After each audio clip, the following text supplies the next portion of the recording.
I never imagined burying my son at 5 years old. No parent does. Yet there I was, standing in front of Noah's small white casket, his favorite blue blanket tucked inside with him because he always said it made him feel safe. Safe. Something I failed to give him when it mattered most. The weight of that realization crushed me more than the whispers of the people in the pews behind me. They weren't just mourning Noah. They were judging me, dissecting my life with Claire. I could feel their stares burning into the back of my head, their speculation like daggers. Where's his wife? I imagined them saying, how could she not be here? Small towns thrive on gossip, and I knew my absence wouldn't be the only topic of conversation anymore. No, now they had Claire's glaring absence to feast on. But the town didn't know what I did. Only minutes before stepping into the church, my phone buzzed with a message from an unknown number. I glanced at it out of reflex, expecting condolences or another logistical question about the service. Instead, what I saw made my blood run cold. The picture was so sharp it could have been taken moments ago. Claire, lounging by a pool, her skin glowing under the Hawaiian sun. A man, young, tanned, and smug, had his arm around her. A cocktail sat in her manicured hand. Below the photo, the message read, "Thought you should see what your wife is really doing today. A concerned friend." For a moment, the image didn't compute. My brain refused to link the woman I had built a life with to the person in that photo. Claire wasn't at an important business meeting, like she'd told me. She wasn't sitting at the front row of our son's funeral, holding my hand. She was sipping margaritas in paradise, tangled up with some stranger. The weight of betrayal was immediate, but there was no time to process it. My mother's hand gripped my arm as she whispered, "Jacob, you're shaking." I was. The phone trembled in my hand until I shoved it into my pocket, like burying it could make it disappear. It didn't. That image was burned into my mind, taunting me every time I blinked. Still, I couldn't break down. Not now. I swallowed the rage clawing up my throat and nodded at the funeral director. Somehow, my legs carried me to the front pew, and I sat where Claire should have been. I kept my head high, shoulders square, refusing to give the town the satisfaction of seeing me unravel. But my thoughts were anything but composed. They raced through the past few months, desperately trying to connect dots I hadn't noticed before. Claire's late-night calls. Her sudden work trips that always seemed urgent. The way she started talking about needing space when Noah's condition worsened. I had chalked it up to grief, thinking we were handling things differently. I'd been a fool. As the service began, I clenched my fists, nails digging into my palms to keep from losing it. The pastor spoke about Noah's love for life, his boundless energy even during the hardest days of his illness. My chest tightened when he mentioned Noah's favorite pastime, coloring his white roses with food dye. I could almost see him again, his small hands stained blue and purple, his giggle filling the hospital room. My eyes flicked to the bouquet on his casket, white roses as far as the eye could see. Claire hated those roses. She'd said they were too plain, but I insisted. They weren't for her. They were for Noah. She didn't deserve to be part of this moment anyway. Then, my phone buzzed again. Another message. This time, it was from Claire. "Sorry I couldn't make it. Important business meeting. I'll make it up to you." Make it up to me? Make up for skipping her son's funeral? Make up for sipping cocktails while I laid Noah to rest? Rage flooded through me, hot and consuming. It burned away the grief, if only for a moment, and left me with one single thought. She had no idea what was coming. I wouldn't crumble like she expected. I wouldn't be the grieving widower she could manipulate. Claire may have abandoned us when Noah needed her most, but I would make sure her betrayal didn't go unanswered. That promise solidified as I stood to deliver the eulogy. I looked out at the crowd, at the faces of neighbors, co-workers, and family friends, and forced myself to speak.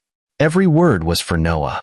Every story about his joy and strength was a vow to protect his legacy, to ensure Claire's actions wouldn't taint his memory. I didn't let my voice crack. I didn't shed a tear. I saved those for later when I was alone. Today wasn't about my pain or Claire's betrayal. Today was about Noah.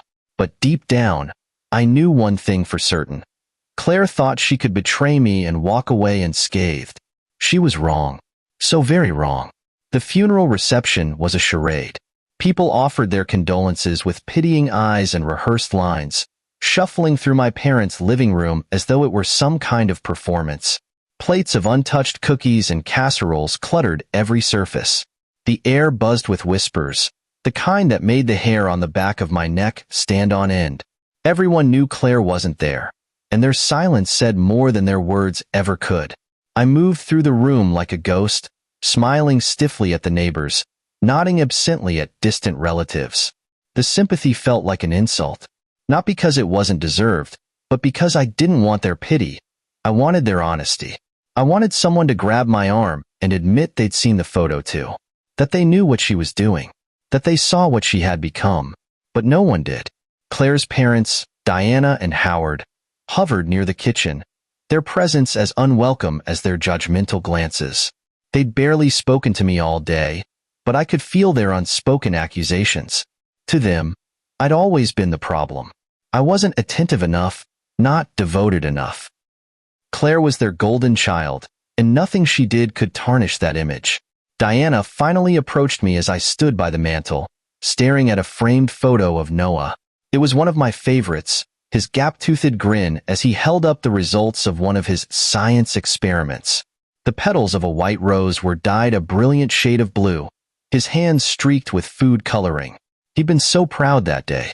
I clenched the frame tightly, the glass cool against my palms. "Jacob," Diana said, her voice laced with a sweetness that didn't match her sharp eyes, "you've been so strong today. It's a shame Claire couldn't be here, but she's grieving in her own way. You know how difficult this has been for her." Difficult for her? My grip on the frame tightened as I turned to face her. She looked at me with feigned concern, the kind that barely masked the criticism underneath. Her words felt like a slap, each syllable digging deeper into my growing rage. "I'm sure it has," I replied, my voice colder than I intended. "Though I imagine Hawaii is a nice distraction from all the difficulty." Diana's expression faltered, just for a moment. She quickly recovered, her lips pressing into a thin line. "Jacob, grief makes people act out of character. Claire needed some space to process everything. You should try to be more understanding." Understanding? My jaw clenched as I fought to keep my composure. She didn't know, did she? Or maybe she did, and she just didn't care. I wanted to shout at her, to show her the picture on my phone and force her to acknowledge the truth. But I didn't. Instead, I turned away, setting the photo of Noah back on the mantel with trembling hands. My mother appeared at my side then, her presence grounding me in a way that nothing else could. "Diana," she said, her tone sharp enough to cut through the tension, "I think you've said enough." Diana bristled, but she didn't argue. She retreated to the kitchen, leaving my mother and me in a heavy silence. "Don't let her get to you," Mom said quietly, her hand resting on my arm. "She's just trying to deflect. She knows what Claire has done." That admission hit me like a punch to the gut. "You think she knows?" I asked, my voice barely above a whisper. "She's her mother," Mom said simply. "Of course she knows." Her words confirmed what I'd been dreading. This wasn't just Claire's betrayal, it was a family affair. Diana and Howard had likely known all along, and had chosen to protect Claire instead of holding her accountable. The thought made my blood boil. As the reception dragged on, I retreated to my father's study, desperate for a moment of quiet. I sank into his worn leather chair, the exhaustion of the day settling over me like a weight I couldn't shake. My mind raced with fragments of memories, each one laced with questions I couldn't yet answer. The business trips, the late-night phone calls, the way Claire had started pulling away, not just from me but from Noah. It had been subtle at first, a missed doctor's appointment here, a forgotten bedtime story there. But over time, it became clear that she wasn't fully present. I'd attributed it to the stress of Noah's illness, never suspecting there was something more sinister at play. I pulled out my phone, the photo of Claire and her lover glaring back at me from the screen. My thumb hovered over the delete button, but I couldn't bring myself to press it. This wasn't just evidence of her infidelity, it was a reminder of what I was up against. I didn't know what my next move would be, but one thing was certain. I wouldn't let her get away with this. Not after abandoning me. Not after abandoning Noah. Claire thought she could escape the consequences of her actions, but she was wrong. As I sat in the dim light of the study, my anger solidified into resolve. This wasn't just about revenge, it was about justice. For Noah, for me, for everything we'd lost because of her selfishness. I would make her regret ever thinking she could betray me and walk away unscathed. The days after the funeral were a blur of condolences, casseroles, and sleepless nights. People came and went, offering words that felt more rehearsed than genuine. He's in a better place now. He's not suffering anymore. Their well-meaning attempts to comfort me only left me more hollow. What better place could there be than in my arms, laughing over cartoons, or insisting on pancakes for dinner? Grief clung to me like a second skin, but beneath it, anger churned like a storm waiting to break. The photo of Claire in Hawaii wouldn't leave my mind, haunting me every time I closed my eyes.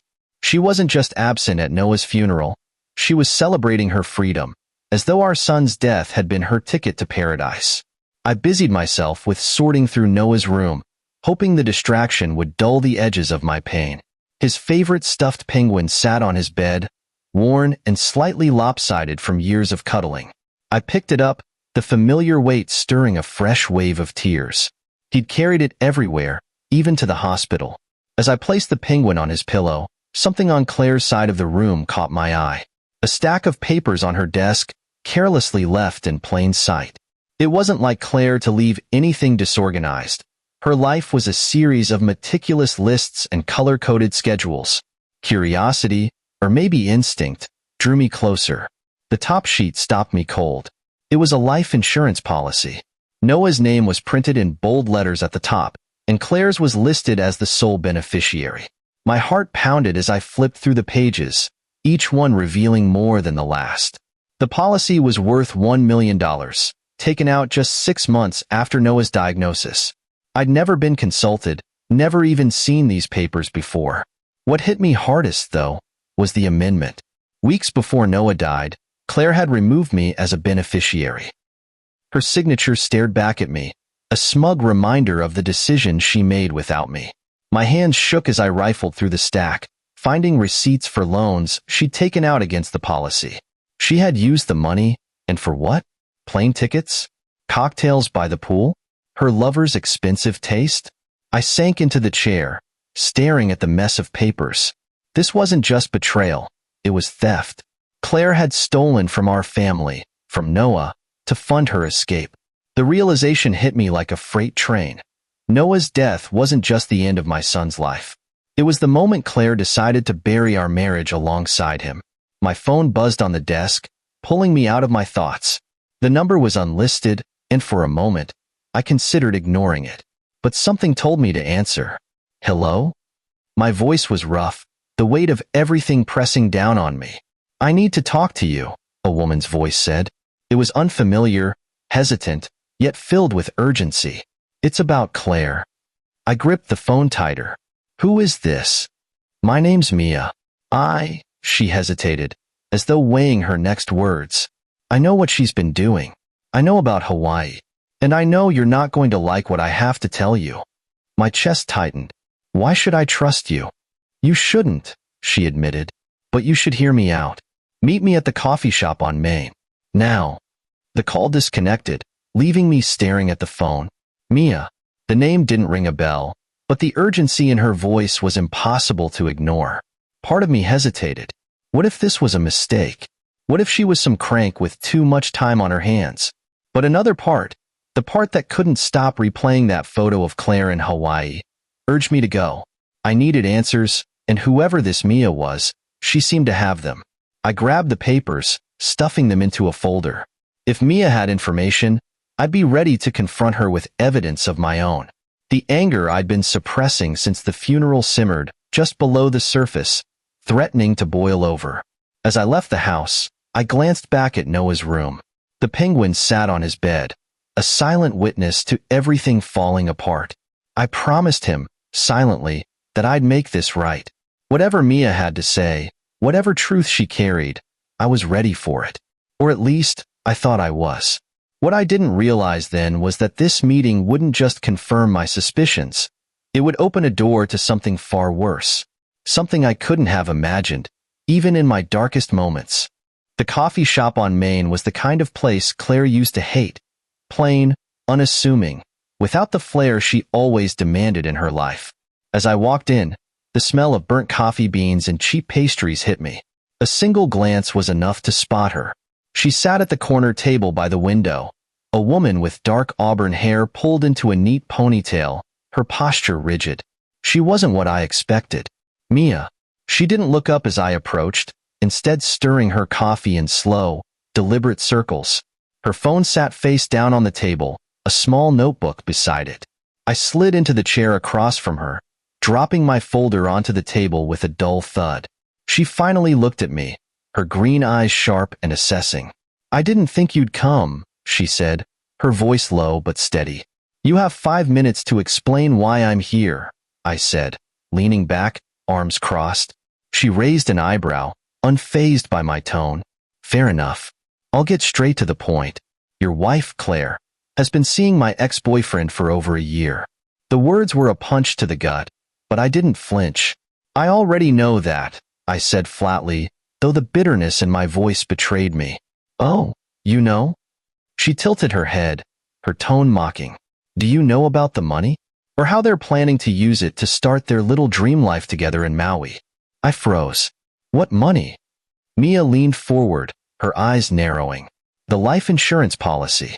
The $1 million payout your wife secured after she had your son's name removed from the documents. She promised half of it to Brandon, my ex, so they could buy a beachfront property together." My stomach twisted. I wanted to accuse her of lying, to shove my chair back and leave, but I didn't. Instead, I stayed, my fingers digging into the edge of the table. "And how exactly do you know all this?" She smirked, a humorless expression. "Brandon isn't exactly discreet. He's been bragging about it for weeks. At first, I didn't believe him. Claire always struck me as too polished for a guy like him. But then he started showing me proof." Mia reached for her phone, scrolling with quick precision before sliding it across the table. Text messages filled the screen. Messages from Claire to Brandon. "Claire, the payout came through. It's more than enough. We'll be out of here by the end of the month. Brandon, Maui's waiting, babe. Just don't let him suspect anything. Claire, he's too broken to see straight.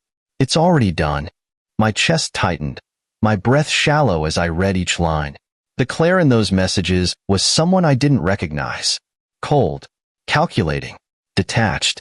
"I thought he was exaggerating," Mia continued, "but then I found more. Bank transfers, flight itineraries, even a picture of the house they're planning to buy. She's been funneling the money into an account with both their names on it." I stared at her, my mind reeling. "Why are you telling me this?" "Because she's playing both of us," Mia said bluntly. "She promised Brandon a fresh start, but I've seen the way she operates. The moment she doesn't need him anymore, she'll drop him, just like she's dropping you. And me? I'm already collateral damage. I've got nothing left to lose." Her words hung in the air, sharp and bitter. I didn't trust her, not completely, but I couldn't ignore the evidence she was laying out in front of me. "What do you want from me?" I asked, my voice low. Mia leaned back, crossing her arms. "Revenge. Justice. Call it whatever you want. Brandon doesn't get to walk away scot-free, and Claire sure as hell doesn't either. You want to bring them down? I can help you, but we have to act fast." I studied her, searching for any sign of deception. She met my gaze head-on, unflinching. I didn't trust her motivations. There was too much anger behind her words, too much venom. But I knew one thing for certain. Claire had lied to me, stolen from me, betrayed me in ways I hadn't even begun to comprehend. "I'm in," I said finally, my voice like steel. Mia nodded, her expression softening slightly. "Good. Because this is just the beginning." She reached into her bag, pulling out a thick envelope and sliding it across the table. "Everything you need to know is in here. Names, dates, bank accounts. It's all connected. We just have to find the right thread to pull." I picked up the envelope, the weight of it matching the heaviness in my chest. As I stood to leave, Mia called after me. "Jacob," she said, her tone softer now. I paused, glancing back at her. I'm sorry about your son. For what it's worth, I think Claire's the one who's broken, not you. Her words lingered as I walked out of the coffee shop and into the cold night air. My mind raced with the possibilities, the next steps, the ways I could make Claire and Brandon pay for what they'd done. This wasn't just about revenge anymore. It was about reclaiming what little dignity I had left, about protecting Noah's memory from the people who thought they could profit from his death. They had no idea who they were up against. I spent the night poring over the envelope Mia had given me. It was a maze of text messages, bank statements, and photos, each one a punch to the gut. Every page confirmed what I already feared. Claire wasn't just a selfish woman running off with her lover. She was a schemer, a strategist, and her betrayal ran deeper than I ever imagined. The money trail was damning. Deposits and transfers into an account I didn't recognize, all under Claire's name, linked directly to Brandon. But what stopped me cold was the evidence of collaboration. Her parents, Diana and Howard, were involved. Their names popped up in emails and on checks tied to business ventures that didn't exist. I should have seen it earlier, the way Diana and Howard always coddled Claire, treating her like she could do no wrong. They'd always blamed me for our marital problems, subtly undermining me with snide remarks disguised as advice. But now, I realized they hadn't just been enabling her. They'd been actively helping her. The tipping point came when I found an email exchange between Diana and Claire. Diana, Jacob won't suspect a thing. He's too focused on Noah. Just make sure the papers are signed before he catches on. Claire, he won't notice. He's too broken to care. And once it's done, it's done. The papers. What papers? My heart raced as I flipped through more documents, searching for answers. Then I found it. A property transfer agreement for our family home. The place where I grew up, where Noah spent his final days, was being sold. Claire had forged my signature, making it look like I'd agreed to the sale. They were planning to take everything. The insurance payout, the house, even our joint savings. I could almost hear Diana's sharp, dismissive voice in my head. It's what's best for Claire. The anger I'd been holding back exploded, but I had no outlet. I paced the living room, fists clenched, trying to keep my breathing steady. They thought they could manipulate me, use my grief to blind me. They thought they could steal everything I had left and walk away unscathed. But they were wrong. By morning, my plan was beginning to take shape. I needed more proof, more leverage, and I knew exactly where to start. My mother, always my anchor, had been hinting at things for days, things she'd seen and suspected. If anyone could help me connect the dots, it was her. I found her in the kitchen, a steaming cup of tea in her hands. She looked up as I entered, her sharp eyes immediately narrowing. "What's wrong?" she asked, setting the cup down. "They're trying to sell the house," I said bluntly. "Claire and her parents. They forged my signature." Her face tightened, her lips pressing into a thin line. "I knew it," she muttered. "You knew?" I asked, leaning forward. "I suspected," she admitted. "Diana's been sniffing around for months, asking questions about the property. She even tried to get your father to sign something when he was confused, but I intercepted it. That hit me like a blow to the chest. My father, with his slipping memory, was another pawn in their game. They had no shame, no limits to how far they'd go. She said it was just a precaution. My mother continued, her voice trembling with anger. But I didn't trust her. I kept the papers. They're in the study. She didn't need to say more. I hurried to the study, rifling through the drawers until I found the documents. There it was, a legal form authorizing the sale of the house, with my father's signature scrawled at the bottom. A forgery. They thought he wouldn't remember, my mother said, standing behind me now. They thought I wouldn't notice. But I've been watching them, Jacob. Diana's always been manipulative. But this is something else. I sat down, the weight of everything crashing over me. They're not just after the money, I said quietly. They're after everything. The house, the savings. Everything Noah and I loved. My mother placed a hand on my shoulder, her grip firm. Then don't let them win. Fight back. Her words lit a fire in me. This wasn't just about me anymore. It was about Noah's legacy, about protecting what little I had left of him. Claire and her family thought they could outsmart me, But they underestimated one thing: my resolve. They wanted to play games? Fine. But I wasn't going to sit back and let them take everything. If they thought I was broken, they were about to learn just how wrong they were. I spent the rest of the day gathering every piece of evidence I could find. Bank records, emails, documents from Mia's envelope. It all started forming a bigger picture. Claire and her parents had been planning this for months, maybe even longer. They were careful, calculating, but they'd made mistakes, and I was going to exploit every single one of them. When night fell, I sat in Noah's room, holding his stuffed penguin. "I'll fix this," I whispered into the darkness. "I promise you, Noah, I won't let them take what's ours." The storm inside me had calmed, replaced by something colder, more dangerous. Claire and her family thought they could destroy me, but they'd forgotten one crucial thing. I wasn't just grieving, I was preparing. Claire thought she was untouchable. Her meticulous lies, the forged documents, the money funneled into secret accounts. She believed she had covered every angle. But what she didn't count on was me finding the cracks. That's the thing about being underestimated. It gives you an advantage. And after seeing how far she and her parents were willing to go, I realized I had to strike first. The house was the key. It wasn't just a property. It was a piece of my family's soul. My father built it with his own hands, one nail and board at a time. It was where I grew up, where Noah learned to walk, and where we sat for countless nights, holding him through the worst of his illness. It was sacred. And Claire? She wanted to sell it to bankroll her escape. That morning, I called Marcus, an old friend who had transitioned from our high school debate team to a sharp legal career. He owed me a favor, and now was the time to cash in. "Jacob," Marcus said after hearing me out, his tone serious, "this is messy. If they forged your signature, we can fight the sale. But we need more than your word. We need proof, witnesses, documents, anything to show a pattern of deceit." "I've got plenty," I replied, thinking of the stack of evidence Mia had handed over and the forged documents my mother had intercepted. "But I need to know how we stop this before it goes any further." Marcus sighed on the other end of the line. "We need to move quickly. If they finalize the sale before we act, undoing it will be a nightmare.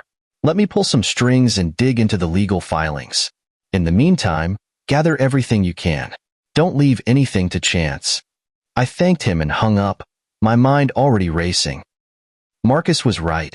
The clock was ticking. Claire and her parents weren't wasting time, and neither could I. I started by laying out everything Mia had given me, pinning it to the corkboard in my father's study like a detective piecing together a case. Bank transfers, emails, photos. It all painted a damning picture. But I needed more. My mother was my first ally. She kept a watchful eye on Diana's manipulations for months and was all too eager to help. "Your father might not remember everything clearly," she said, "but I do." Diana and Howard tried to pressure him into signing those papers more than once. I kept notes every time they showed up here unannounced. She handed me a small notebook, the pages filled with dates and detailed accounts of their visits. It was more evidence, another layer to add to the case I was building. Next, I reached out to Mia. As much as I hated relying on her, she had insight into Claire's plans that I couldn't ignore. "They're meeting with the realtor tomorrow to finalize the sale," she said over the phone. "If you're going to stop them, you'll need to be there." "How do you know this?" I asked, suspicion creeping into my voice. "Because Claire doesn't think I'm a threat," Mia replied. "She keeps me in the loop, thinking I'll just go along with it. But she doesn't realize I'm one step ahead of her now." Her bitterness was palpable, and while I didn't trust her completely, I knew she was right about one thing. Claire underestimated us both. With the pieces falling into place, I spent the rest of the day preparing. I copied every document, recorded every detail, and made sure I had backups. I wasn't leaving anything to chance. By the time night fell, the study was a battlefield of papers and plans. My mother walked in, a cup of tea in hand, and set it down beside me. "You've got that look in your eye," she said. "What look?" I asked, glancing up from the corkboard. "The same look your father used to get when someone tried to cheat him out of a deal," she said with a faint smile. "Don't let them take this from us, Jacob. Don't let them take Noah's home." Her words hit me like a lightning bolt. This wasn't just about me or even the house. It was about protecting what Noah loved, what he left behind. The rage I'd felt at Claire's betrayal had evolved into something sharper, more focused. They won't, I promised. The next morning, I dressed like a man going to war. Suit pressed, tie knotted, folder in hand. Marcus had already filed a motion to halt the sale, but I knew I needed to show up and confront them head-on.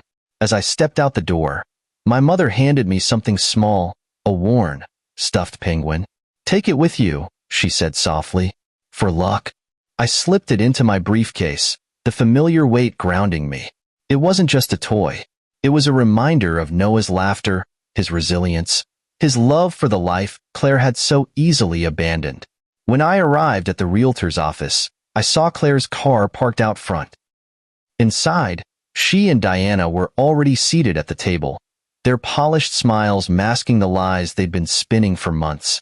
"Jacob," Claire said, feigning surprise as I entered. "What are you doing here?" I set the folder down on the table, opening it to reveal the evidence of their fraud. "Stopping you," I said coldly. The look on her face was priceless. But this wasn't over yet. Not by a long shot. Claire's face went pale the moment I opened the folder. She wasn't prepared for this. None of them were. Diana sat beside her, her usual smug demeanor faltering as her eyes darted to the documents spread across the table. The realtor, caught in the crossfire of a battle he hadn't signed up for, looked deeply uncomfortable. "What is this?" Claire asked, her voice laced with faux confusion, though the quiver in it betrayed her nerves. "You tell me," I replied, leaning forward, "because it looks like a stack of evidence proving that you and your mother have been forging documents, siphoning money, and trying to sell this house behind my back." Diana's lips thinned. "Jacob, there's no need for dramatics. This is a simple real estate matter." "A simple real estate matter?" I shot back, my voice rising. "This is my home, Diana. My family's home. And you tried to take it away by forging my signature. Did you think I wouldn't notice? Or did you think I was too broken to fight back?" Claire shifted uncomfortably, her polished confidence unraveling. "Jacob, please. We've been under a lot of stress. We were just trying to handle things while you were grieving." I slammed my hand on the table, startling everyone. "Don't you dare use Noah's death to justify this. While I was burying my son, you were plotting to steal everything we built together. And for what? To run off with Brandon and live your little fantasy life in Hawaii?" Her eyes widened. I'd hit a nerve. "You don't understand." "I understand perfectly." I cut her off. "I understand that you've been lying to me for months. I understand that you've been funneling money into secret accounts. And I understand that you're willing to destroy what little I have left, all for some cheap thrill." Diana tried to interject, but I wasn't finished. "And you," I said, turning to her, "have been complicit in all of this, manipulating my father, forging signatures, covering for Claire while she betrayed our family. Did you really think I wouldn't figure it out?" For the first time, Diana looked rattled. "Jacob, you're being unreasonable. We were only trying to protect Claire's interests. You've been unstable since Noah's death." "Unstable?" I laughed bitterly. "You mean grieving, mourning the son I loved, more than anything while Claire was busy planning her escape. If anyone's unstable, it's her, and you, for enabling her." The realtor cleared his throat, clearly regretting his decision to show up for work that day. "I think I should step out?" "No," I said sharply, turning to him. "You stay. You're about to see just how illegal this so-called real estate matter really is." I pulled out my phone and played the recording Mia had given me, a conversation between Claire and Brandon discussing their plans for the insurance money. "Claire, the payout's in the account. Once the house sells, we'll have enough for the down payment on the Maui place." "Brandon, what about Jacob?" "Claire, he's too distracted to notice. He'll never see it coming." The room fell silent. Claire's face turned an ashen shade of white, and Diana's composure shattered. "You recorded me?" Claire whispered, her voice barely audible. "No," I said, leaning back in my chair. "But someone who knows the kind of person you are did. And she was more than happy to help me expose you." Claire's eyes darted to the door, as if she were considering bolting. "You can't prove anything," she said weakly. Oh, but I can.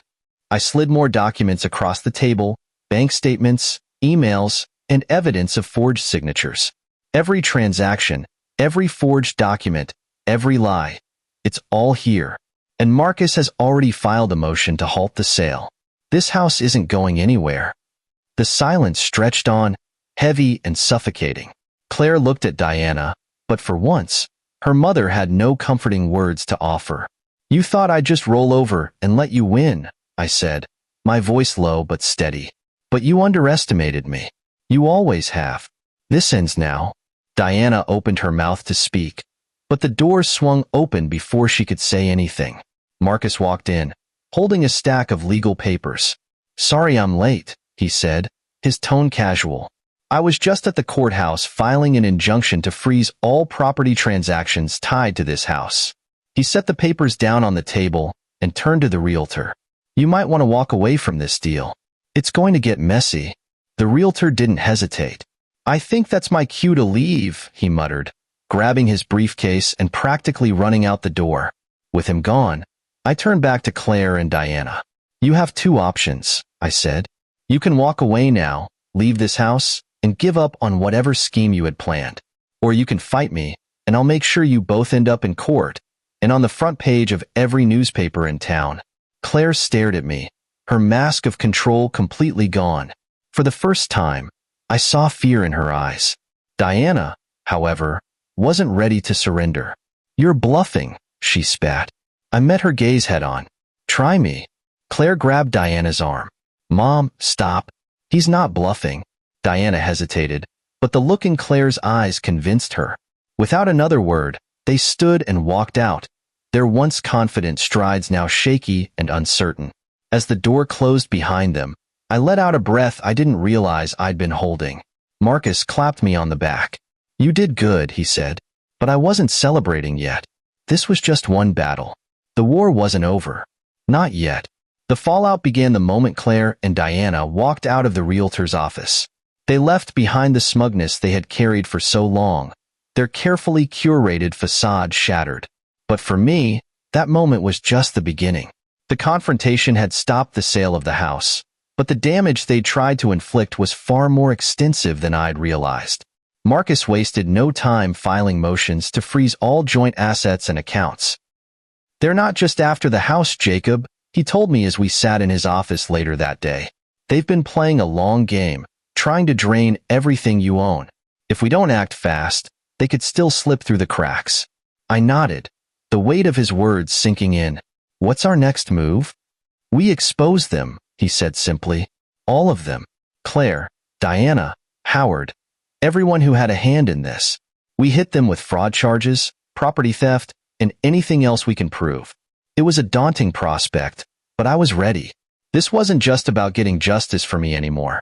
It was about protecting Noah's memory and ensuring that Claire and her family faced the consequences of their actions. The first step was gathering more evidence. Marcus and I pored over every document, email, and transaction we could find, building a case that left no room for doubt. Mia proved to be an invaluable ally, providing even more damning information about Claire's secret accounts and her relationship with Brandon. You don't realize how much she bragged to him, Mia said during one of our meetings. She thought he was her partner in crime, but Brandon was careless. He left a trail everywhere he went. The evidence painted a grim picture of Claire's betrayal. She hadn't just siphoned money from the life insurance policy. She had also funneled funds from our joint savings, creating fake expenses to cover her tracks.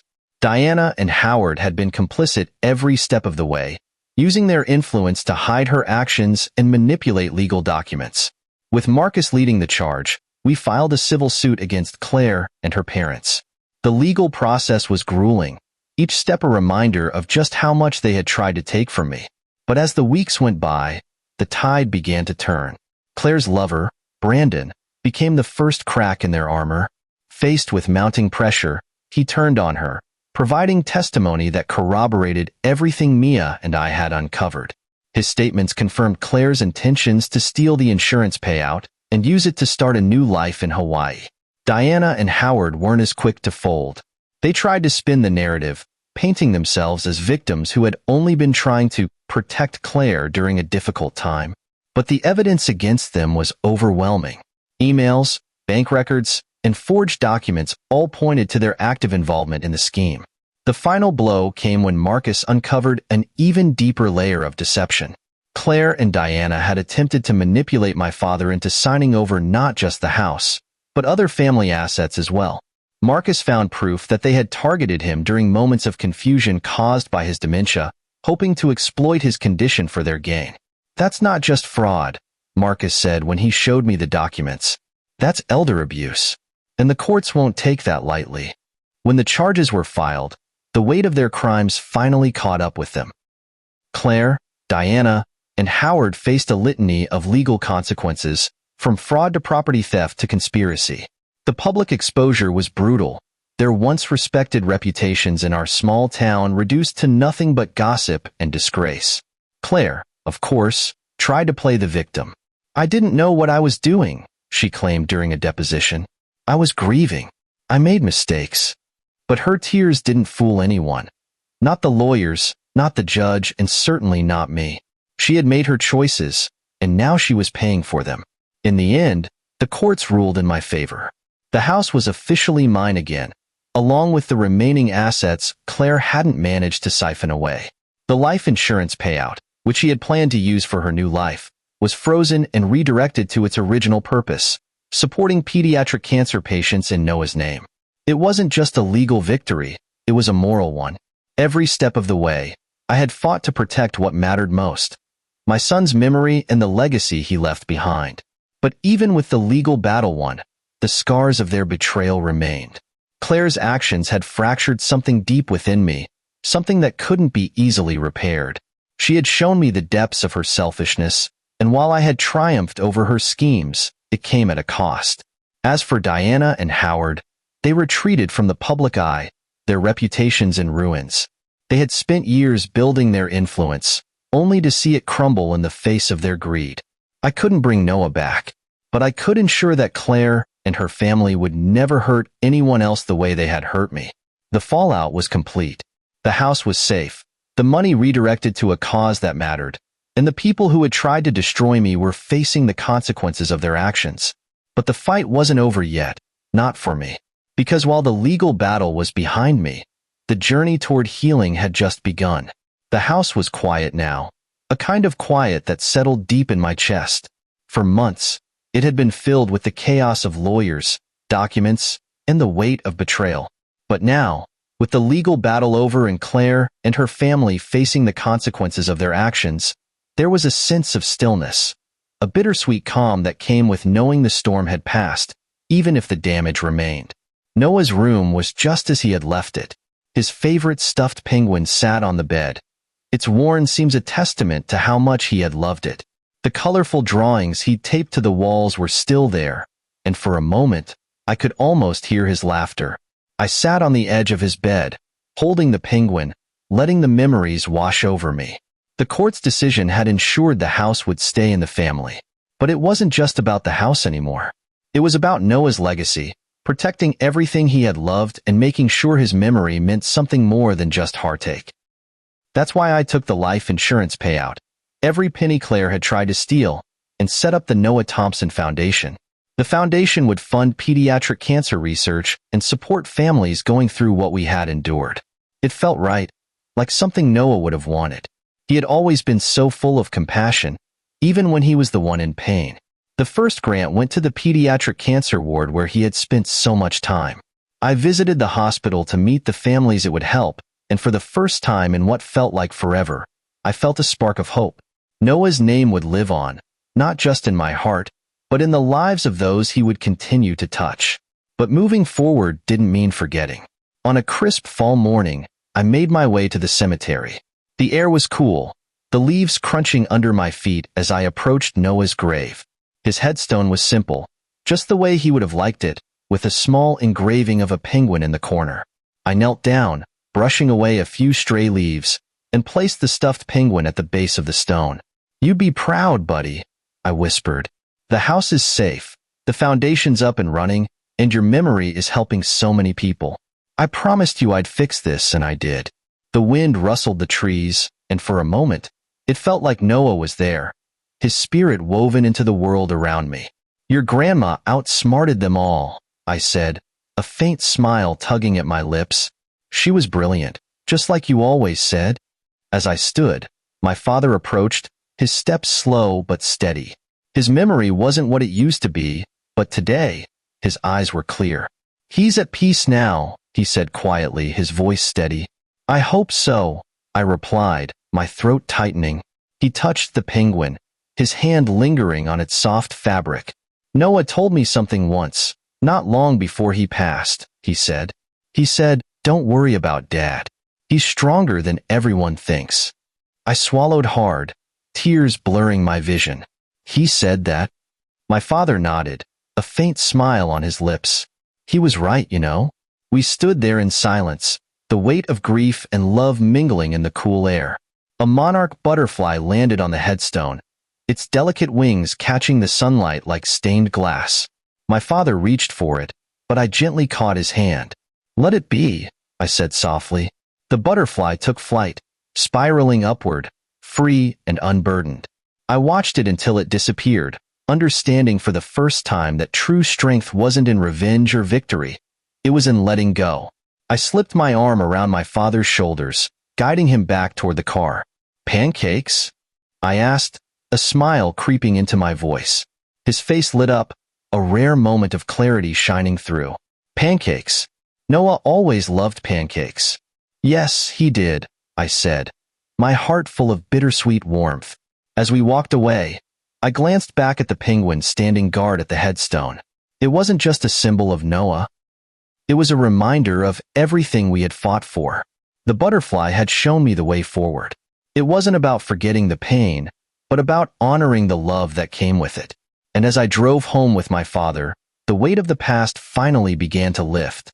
Noah was gone, but his spirit remained, guiding me toward a life where love and resilience could coexist with loss. It wasn't triumph, it was survival. And for the first time in a long time, it felt like enough.